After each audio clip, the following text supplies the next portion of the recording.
He's a likulli maqamin maqal. Then we cannot really stand firm on anything, because then whatever contradictions we see in a philosopher or in a thinker, we may claim that these are just according to this proposition. He had different states, so he's just describing different things in different times. Define the define it. In each position, we can speak about something different.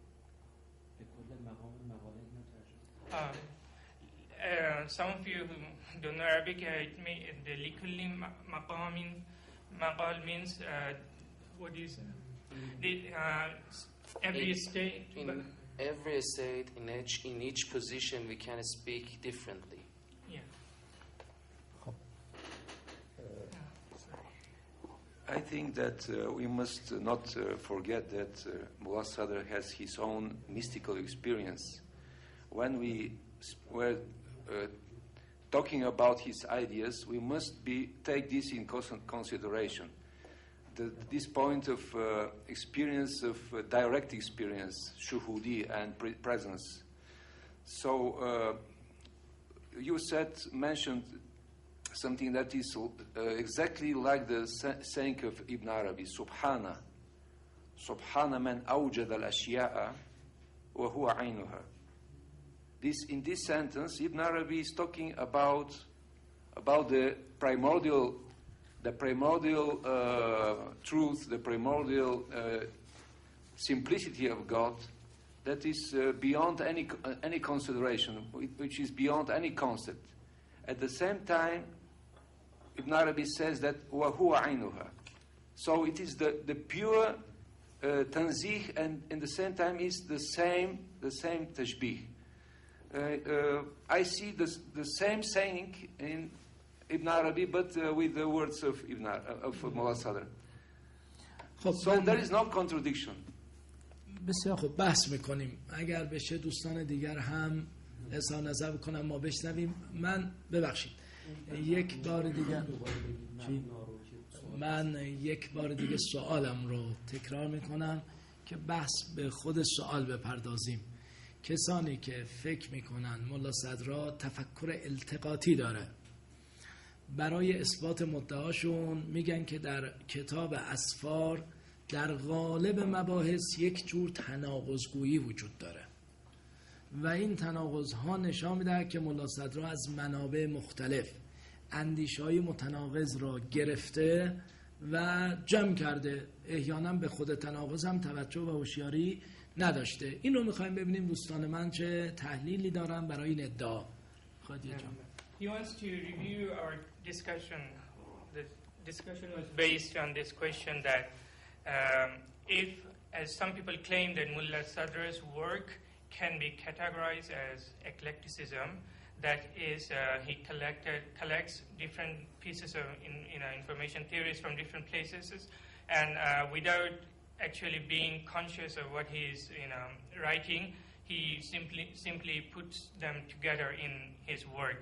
So they bring this logic, this reason that since his work in Asfar or in other places, according to these people,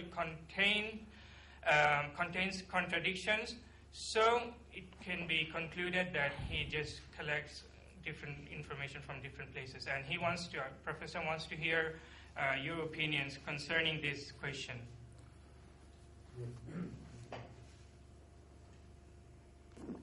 I think if we read Asfar, we must first to know what the main of Mullah Sadra. In the Asfar Volume 1, he mentioned what is main, that is to isbat wahda saksi. He said, don't forget, it is my aim.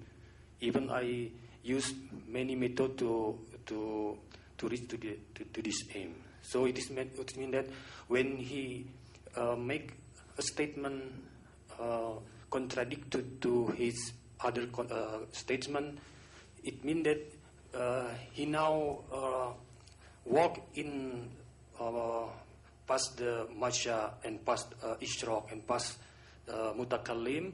It is not his aim, but he explained as as if he is Masya, as if he is Ishraq, as he is Mutakallim. But his final point is Wahda Shakhsi.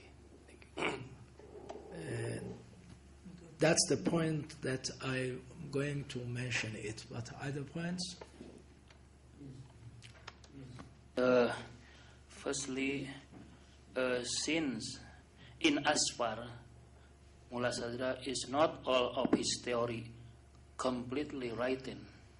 Sometimes he explain completely in another book. For example, Asolatul Wujud, he not completely write in Asfar, but he moved. He explain clearly and comprehensively in Al-Masyair. So maybe if we rely only on Asfar, maybe there are many kind of eclecticism and contradictism. Secondly, if or is my opinion, because Mullah Sadra is Asolatul Wujud, and his way of explanation, his way of approach is Asolatul Mahiyah, he wrong approach, because he many theme, many topic in Asfar is kind of Asolatul Mahiyah, so it's wrong approach. Thank you. خب متشکرم. اگر اجازه بدید من هم تشکر میکنم از دوستان شما نکته دارید. Thank you. Maybe I just want to add my friend's statement that in my opinion I think Madra made a contradiction here. If we start from his approach and Mabna foundations, the first somebody calls divided Sadra into two approaches, the first approach and the second, first Sadra and the second Sadra. Why I said he made a contradiction, because in the first he used philosophical approaches philosophy, and the second he used very near, even we cannot say he is Arif or Irfan, but near to Irfan approaches. This and what you mentioned about the example, we can say in the case of causality, this I think it's very fundamental theory in philosophy. But when he rejected and even we can say change his idea into tasha'un, is very different things and contradiction, I think. Thank you. متشکرم. منم متشکرم. در همه نکاتی که دوستان فرمودن یه نکته خیلی مهمی وجود داره. اون این است که ما چرا این اندیشه ها رو متناقض میدونیم؟ به عبارت دیگر چرا ادعا میکنیم این تناقض داره؟ من برای اینکه بحثم رو بهتر بیان کنم میخوام بگم که یک اشکال رخنه منطقی تو حرف هست. اون اینه، تو حرف اونایی که ملا صدرا رو التقاطی میدونن، اینا میگن ملا صدرا التقاطیه چون جملات متناقض داره. میپرسیم این جملات چرا متناقضن؟ میگه چون حاصل التقاطن. میپرسیم چرا التقاط شده؟ میگن چون تناقض داره. و این یک جور دوره. So all the points that friends have mentioned, there's a very important question that he wants to repeat, which is that why are there contradictions, or why are all these viewpoints, for example, that some of the examples that he mentioned are contradictory in, for example, in Sadra's work. And in response to this question, he's saying that there's a logical problem that exists in the view of those who claim that Mullah Sadra's work can be categorized as a kind of eclecticism.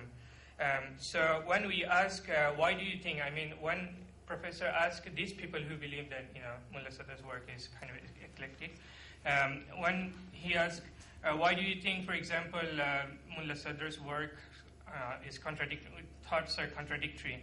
And they say that since his work or the sentences in the book are sometimes contradictory, and when he pushes further and asks, why are they contradictory? Why are these sentences, for example, contradictory? Then they answer, they are contradictory because they are eclectic, that is, they are gathered from different sources.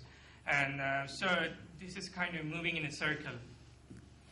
من اینجا نمیخوام بگم ملا صدرا تناقض داره یا نداره، اما نکته مهم این است که تفکر یک سیستمه و وقتی این سیستم رو در نظر نگیریم ممکن است که دو تا گزاره با هم تناقض داشته باشن، اما وقتی این گزاره ها در سیستم جا میگیرن اون کوهرنسی خودش رو نشان میده. اما مشکل من با نظریه التقاطی این است که اساساً سیستم بودن ملا صدرا رو فرض نمیگیره. So there is a very important point that we need to consider, which is that every thought is a system building. And it might be the case that in some places there might be some sentences or some viewpoints might appear to be contradictory. But when we consider the system as a whole, on the whole, then we might understand the main purpose of the author. But the problem with this approach, those who criticize Mullah Sadra, is that they don't consider at all this philosophy of Mullah Sadra being a complete system. من اگر بخوام دیدگاه التقاطی رو نقد کنم چند تا نکته رو فهرستوار از خواهم کرد. یکی این است که دلیلی که می آورن کافی نیست. If he wants to criticize the approach of these people, he wants to mention a list of points. And the first is they don't bring sufficient evidence. یعنی ما سوالمون این بوده که ملا صدرا با منابع مختلف چه کرده؟ شما تنها به ما میگی که منابع مختلف رو استفاده کرده. این یک. Our question was what did Mullah Sadra do with all these sources? And their answer was Mullah Sadra has used all these various sources. نکته دوم این است که شما یعنی صاحبان این دیدگاه نوع گزارش ملا صدرا از منابع رو توجه نمی‌کنه. آیا ملا صدرا صرفاً گزاره ها رو آورده یا اینها رو تحلیل کرده؟ اگر تحلیل کرده متد ملا صدرا در تحلیل و نقد این گزاره ها رو چرا باید نادیده بگیریم؟ So now we are analyzing this approach. So the problem with this approach is that they only look at these propositions in this evidence of Mullah Sadra's uses of other sources, and they claim that he's just using these sources. But they forget to consider the fact that how Mullah Sadra is actually using these sources. What kind of methodology he is using when he analyzes. What is he doing? What is Mullah Sadra doing all these sources? But they don't consider this fact. نکته سوم این است که ملا صدرا دیدگاه‌های بسیار جدیدی داره که در منابع سابق نیست. این نظریه نمیتونه نوآوری‌های ملا صدرا رو تبیین کنه. And the third point is Mullah Sadra's work contains numerous innovations, philosophical innovations, various theories. So this approach fails to explain, all these new, theories in Mullah Sadra's work. ملا صدرا دو تا کتاب همنام داره، الشواهد الربوبیه. این دو تا کتابه. در یکی از کتاب‌های شواهد ربوبیه ملا صدرا فهرستی کرده از نوآوری‌های خودش. So Mullah Sadra has two books with the same title, الشواهد الربوبیه. So in one of these shawahid, he actually, presents all these philosophical, innovations, that are his own. این کتاب در ایران توسط خانم دکتر مصطفی هم منتشر شده است. This book was critically edited by Mrs. Mustafawi, and it's available in Iran. خب نکته چهارم، این دیدگاه التقاطی به ما نمیگه که ملا صدرا چرا این اندیشه ها رو گرفته، این اندیشه ها رو نگرفته. یعنی گزینش ملا صدرا ملاکش چی بوده؟ So, and the fourth point is this eclectic approach does not tell us why does Mullah Sadra, use certain sources, whereas he does not use certain other sources, and what is the reason behind Mullah Sadra's, choice of certain sources while, overlooking other sources. به عنوان مثال در قوه و فعل که من مثال زدم، ملا صدرا منابع زیادی در دست داره. چرا مباحث المشرقیه رو طرح میکنه؟ چرا ملخص رو طرح نمیکنه؟ چرا منابع دیگر رو طرح نمیکنه؟ این سوالی است که با تئوری التقاط هنوز بی جواب میمونه. So another problem that exists with this approach is that, for example, in the discussion of actuality and potentiality in Asfar or in other places, Mullah Sadra uses, the Mabahith al-Mashriqiyya or Razi, but he does not use Mulakhas. So the question, comes up, why does he use this source and not that? نکته دیگر این است که نظریه التقاطی به نظریه های رقیب دیگر پاسخ نمی دهد. به عنوان مثال یک دیدگاه این است که دوستمون فرمودن که ملا صدرا یک نوع تفکر عرفانی رو داره و در تفکر عرفانی خیلی اندیشه ها رو میتونه استخدام کنه و هضم کنه.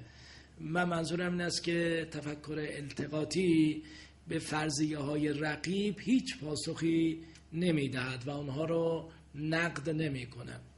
Another problem that exists with this approach is that they don't explain the other tendencies in Mullah Sadra's philosophy. For example, his inclination on mysticism or theoretical mysticism, which is called Irfan in Iran. آخرین نکته من این است که به بحث ما اینجا مربوطه. میدانیم ملا صدرا تأثیر تاریخی ژرفی داشته است، به اندازه‌ای که به شکل یک پارادایم معرفتی در آمده است.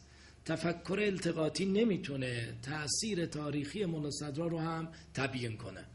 Last point being that Mullah Sadra was very influential in history, and this approach cannot explain how did he become so influential in history. خب من دیدگاه التقاطی رو اگر کنار بذارم، دیدگاه دوم رو مطرح میکنم در پاسخ به این سوال که ملا صدرا با منابع مختلف چه کرده است. So now we are moving on to the next approach, which also looks at Mullah Sadra and it tries to interpret his philosophy. And this is that what did Mullah Sadra do with all these various sources in his philosophy? دیدگاه دوم این است که بگیم ملا صدرا دقیقاً تفکر ابن سینایی رو حفظ میکنه، منتها اون رو ترکیب میکنه با اندیشه های شیخ اشراق. یعنی فلسفه ملا صدرا یک جور فلسفه ابن سینایی است که به سبقه و رنگ اشراقی در آمده است. So I hope you're clear what's going on in our discussion. There are various approaches to interpret Mullah Sadra's philosophy, and the first one was eclecticism. Now we are moving on to the second one, and it claims that Mullah Sadra is kind of Abyssinian philosopher with the coloring of Ishraqi or illuminationist doctrines. این دیدگاه دو تا بیان داره، یعنی دانشمندان دو جور بیان کردن. یکی این است که بگیم فلسفه ملا صدرا التقاطی است از ابن سینا و شیخ اشراق. اگر اینجوری بگیم همه انتقادهایی که قبلا کردیم به این دیدگاه هم وارده. So there are basically two views on this, and the first one is Mullah Sadra kind of takes Ibn Sina's theories and mix it with with Sohrawardi's philosophy, that is the Shaki philosophy. And if that is the case, then the criticism that he narrated applies to this approach as well, because it's also claiming that his philosophy is kind of eclecticism between Avicenna and Sohrawardi. تقریرهای دیگری هم، بیانهای دیگری هم وجود داره که ملا صدرا تفکر ابن سینایی و اشراق رو چگونه جمع کرده. یک دیدگاه از آن هانری کوربنه که معتقد است ملا صدرا در فلسفه خودش اندیشه ابن سینا رو هسته خود قرار داده و اندیشه شیخ اشراق رو به شکل پوسته و در واقع به شکل متمم و مکمل در آورده است. Another view is that Henri Corbin, you might know, and he claims that Mullah Sadra takes the philosophy of Ibn Sina and makes it a kind of covering outer shell, and then the main parts of his philosophy are actually coming from Sohrawardi's philosophy. یک بیان سومی هم وجود داره، اون این استش که ملا صدرا از توان حکمت اشراق در روش شناسی استفاده کرده، یعنی از شیوه های شیخ اشراق تونسته استفاده کنه در مقام گردآوری، یعنی context of discovery، نه در مقام داوری. در مقام داوری همان روش ابن سینا رو تابع بوده است. یه بار دیگه میگم، در واقع این نظریه میگه استفاده ملا صدرا از شیخ اشراق استفاده روشیه. So another view, which is that Mullah Sadra's uses of this philosophy, he's doing his method of philosophy is it's the usage of the methodology of Sohrawardi, and یعنی ملا صدرا تونسته است از حکمت اشراق روش‌های گوناگون به دست بگیره در context of discovery. So in his context, he basically uses various methods of Sohrawardi. یعنی ما بر اساس مفهوم سازی پوپر، کار ریمون پوپر، بیاییم context of discovery رو با context of judgment جدا بکنیم، تمایز قرار بدیم. اگر این تمایز رو قبول بکنیم خواهیم گفت که ملا صدرا در مقام داوری ابن سینایی است، در مقام فرضیه پردازی و اکتشاف سهروردیه. این هم یه دیدگاهی است که ارائه شده است. So if we use the Popperian concept, which claims that there are two methods actually, the context of judgment and context of discovery. So Mullah Sadra's philosophy can be characterized as the context of judgment applies to Avicenna, whereas the context of discovery applies to Sohrawardi. And in my opinion, this is maybe the exact understanding, because we know that Mullah Sadra was using at the same time the theoretical and practical wisdom, and we know that Sheikh Ishraq was stressing on the way of purification of our soul, in this way of tazkiyah and in the way of riyazat. And we know that Mullah Sadra is not only theoretical philosopher, but more than that, he's practical. And we know, especially in Kahak, he was more than maybe 10 years, he was in loneliness, and he was practicing this kind of practical experience and exercises. So that means that the real philosopher must be at the same level of his theoretical and practical wisdom. There is no real philosophy, and there is no real wisdom, and there is no real gnosis without these two kind of experience, theoretical and practical level. متشکرم. من اگر درست فهمیده باشم در واقع فرمایش شما یک بیان چهارم میشه در نحوه استفاده ملا صدر از شیخ اشراق. یادآوری میکنم بیان اول این بود که ملا صدر ابن سینا و سهروردی رو التقاط کرده. بیان دوم این بوده که هسته اصلی فلسفه ابن سیناییه و پوسته و سبقش شیخ اشراقیه که این نظریه هانی قربان بود. بیان سوم این است که استفاده ملا صدر از حکمت اشراق استفاده روشی بوده، یعنی یه نوع مالتی متودیک بودن از شیخ اشراق به دست ملا صدر میرسه. حالا بیان شما این میشود که اون جهتگیری پراتیکش، جهتگیری عقل عملی و کمال عقل عملی ملا صدر در واقع برگرفته از شیخ اشراقه. بسیار خوب، اینا میشوند 4 تا بیان از این که ملا صدر از شیخ اشراق متأثره. بعد از ترجمه اینا رو نقد خواهم کرد که چه انتقادی میشه مطرح کرد. So what our friend said basically is that the fourth view is there is a practical dimension in Mullah Sadr's philosophy, and he's not a theoretical philosopher writing about philosophy, but also someone actually who is on the path or doing spiritual exercises, as a philosopher, which is the mystical dimension in his philosophy. So this can be categorized as the fourth view, and he's going to analyze and criticize all these different views.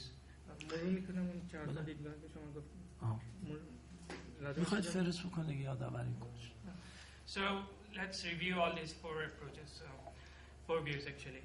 First one was that Mullah Sadr's philosophy is kind of eclecticism between Avicenna and Sohrawardi.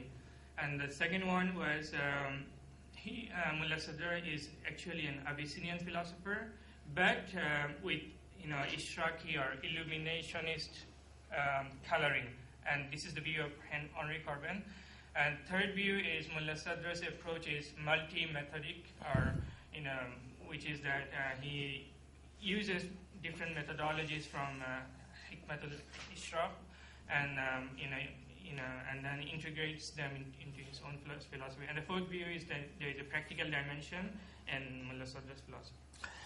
بسیار خوب. اولین نکته من شروع میکنم به نقد اینها. اولین نکته من این است که اینی که بیان میشه بخشی از فلسفه ملا صدر رو نشان میده، اما نه همه فلسفه ملا صدر رو. So this shows only part of the picture of Mullah Sadr's philosophy, not the complete picture. یعنی ملا صدر از غزالی هم بسیار متأثره، از محی الدین عربی هم بسیار متأثره، اما در این دیدگاه این تأثرها دیده نمیشه. That is to say, Mullah Sadr was influenced by Al-Ghazali as well as by Ibn Arabi, but there, in these viewpoints, we don't usually observe this phenomena. و نکته دیگر این است که من به ویژه در مورد اون گرایش پراتیک میخوام عرض کنم. میدانیم که ملا صدر با اخوان الصفا آشناست.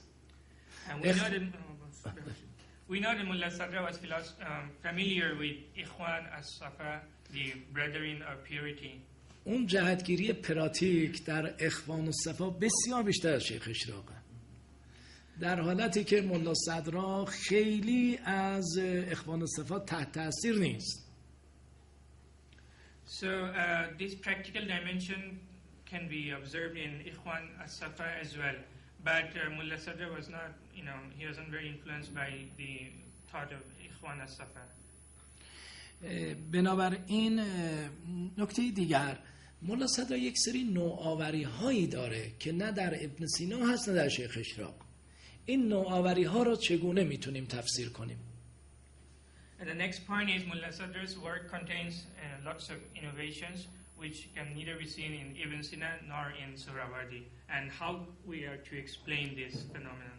و نکته دیگر هم برای این است که ما نیاز به یه تئوری دیگری داریم که اون تئوری به ما بگوید ملاک گزینش ملا صدرا از منابع مختلف چیست. In order to explain this, this phenomenon, that is that he's worked on lots of innovations, we need a theory, actually to interpret this. Yes, what is the criterion of, choosing different sources from different places? We know this very important rule in the Gnosticism, especially that it's said that la takrara fi tajalli.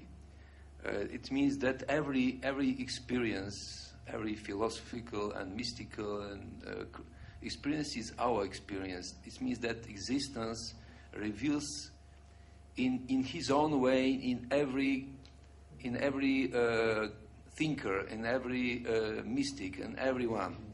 So this means that Mullah Sadr experience is his own experience. This is the manifestation of the primordial existence in Mullah Sadr. We couldn't explain, and in my opinion, the experience of Ibn Sina is his experience. The experience of Suhrawardi is his own experience. But the experience of Mullah Sadr is the experience. This is the theophany of the primordial existence in Mullah Sadr.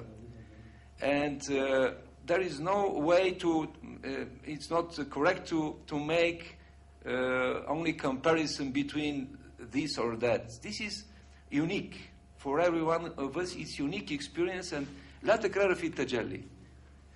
So, in my opinion, this is more correct. بسیار.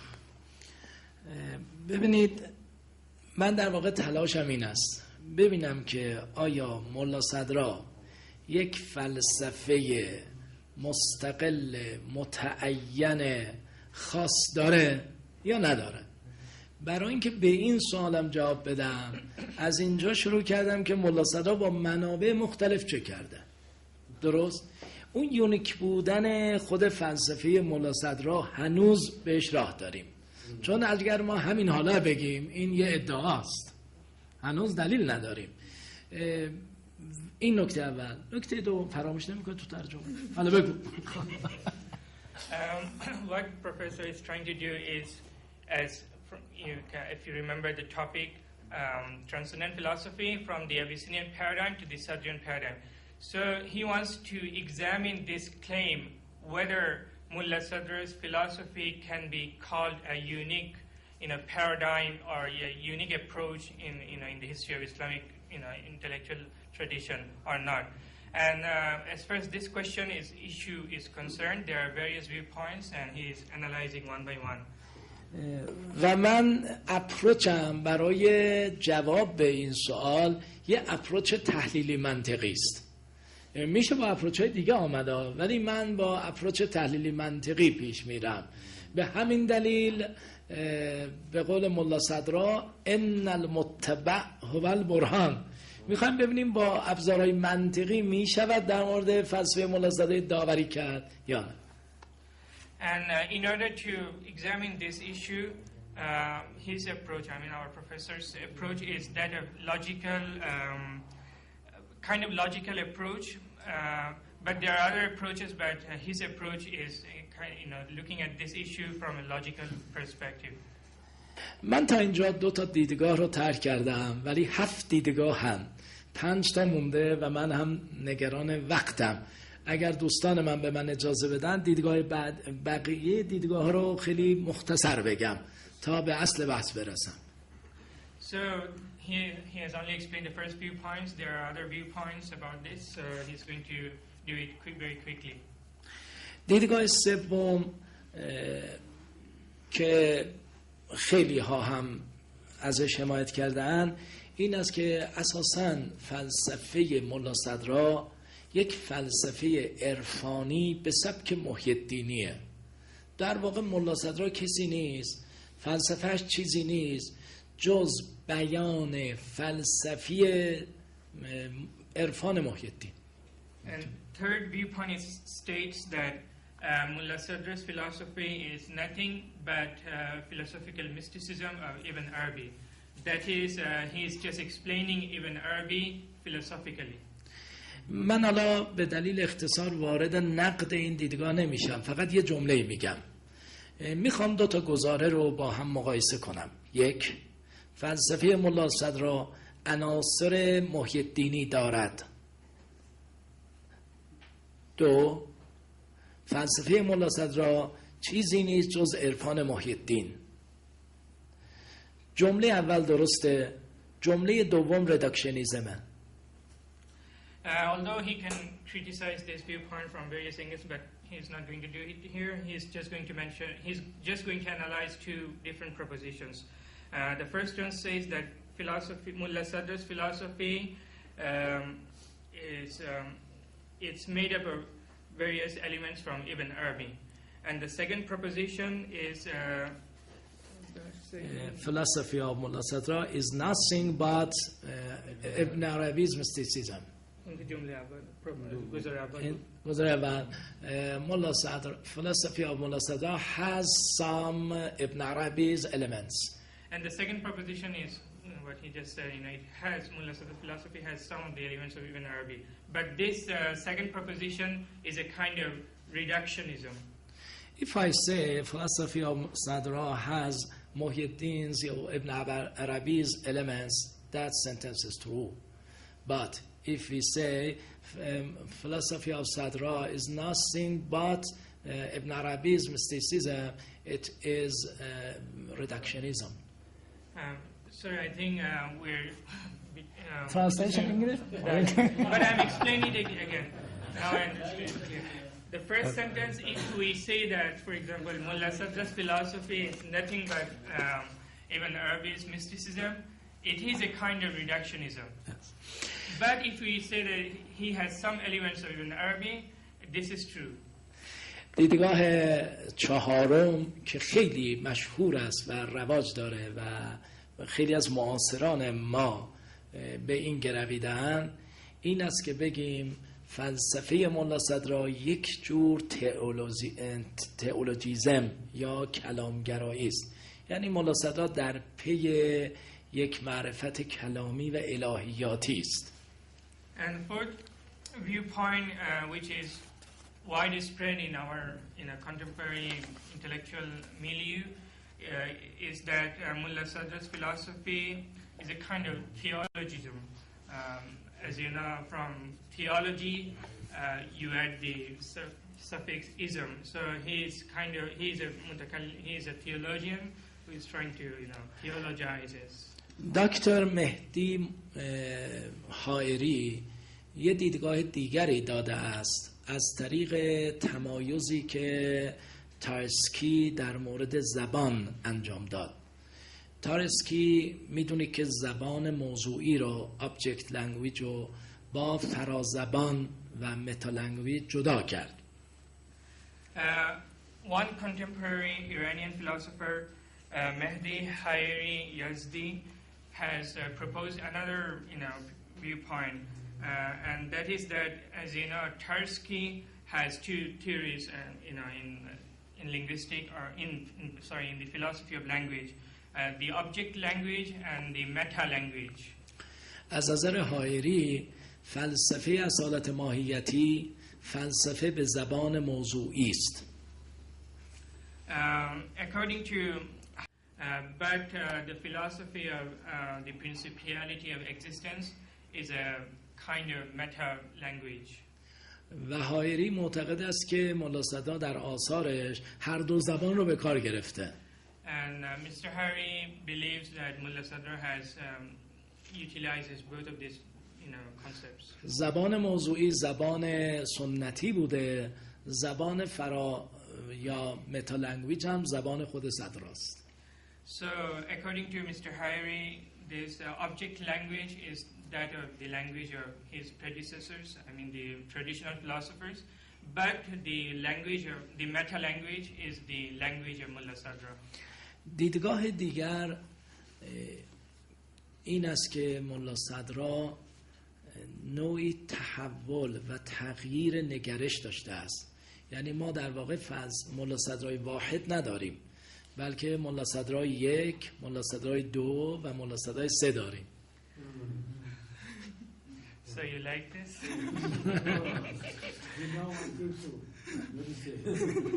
اما خب So he's saying that another viewpoint that exists claims that we don't have just one Mullah Sadra. There are many Mullah Sadras. Just like one of our friends, mentioned that there are many Heideggers. The earlier Heidegger, later Heidegger, earlier Wittgenstein, later Wittgenstein.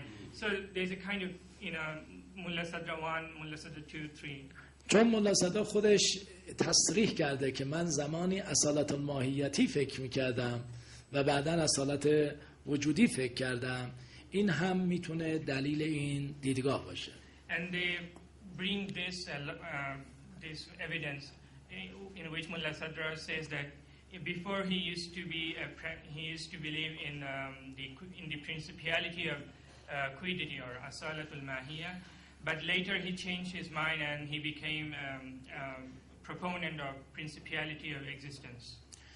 در تشکیک وجود به عنوان مثال ملا صدرا حقیقتاً 2 دیدگاه داره.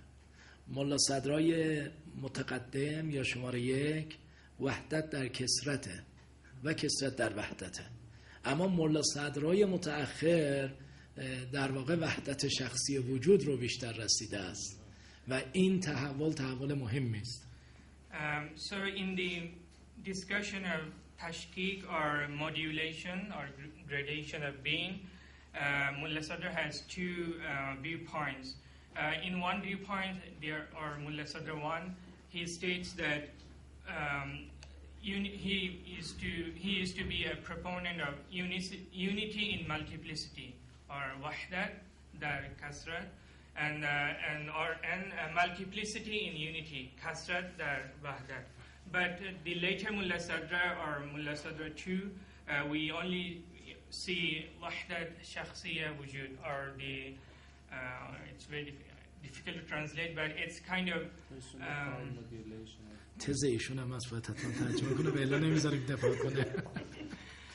It's a mystical doctrine of the unity of being, or monorealism. It's a very philosophical term. Monorealistic way of being. I mean, there is only one being, which is what he wants to say. شما ترجمه کنید. مشکلی هست. یعنی این تکه رو. So we can say that the late Mullah Sadr is pure simplicity, the oneness, personal oneness. Thanks. اما جالب است کسانی که در کشور ما سعی کردن ملا صدرا رو بر اساس تحول